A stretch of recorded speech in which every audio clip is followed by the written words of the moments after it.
Welcome. Today we are having an important conversation about women in leadership and gender equity.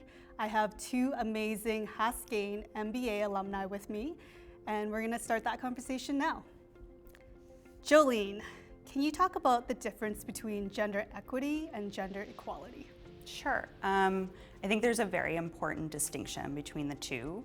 I think before we can get to a place of equality, we need to have gender equity.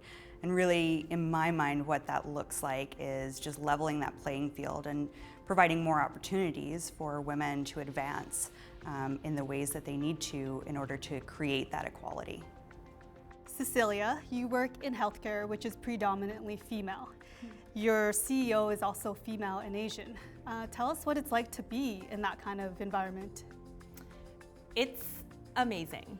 And I've been with Alberta Health Services for 10 years, and we've gone through a number of CEOs, and actually Dr. Verna Yu is one of the first female Asian CEOs, and I have always felt super supported in the organization from leadership in terms of being women and having the types of opportunities and promotions. So the thought of not going to a place where I want to progress in my career has never been a question to me, which I know that I'm super grateful for, because I know that that's very different in different industries. That's really great that you have that opportunity, and I think that we're getting more of those opportunities where you have female-dominated industries and organizations. Unfortunately, that's not always the case, and coming from a male-dominated industry myself, you just have to think about it a little bit more often, and those opportunities aren't quite as prevalent. We have to fight a little bit harder for that. So grateful and glad that that is happening throughout our society today, and I think that we need more opportunities like that. So speaking of which, Jolene, with more companies focusing on equity, diversity, and inclusion, do you think it's moving the needle? I think it is moving the needle. I think that we're getting there. We're talking about it more, but it's not a conversation that ends.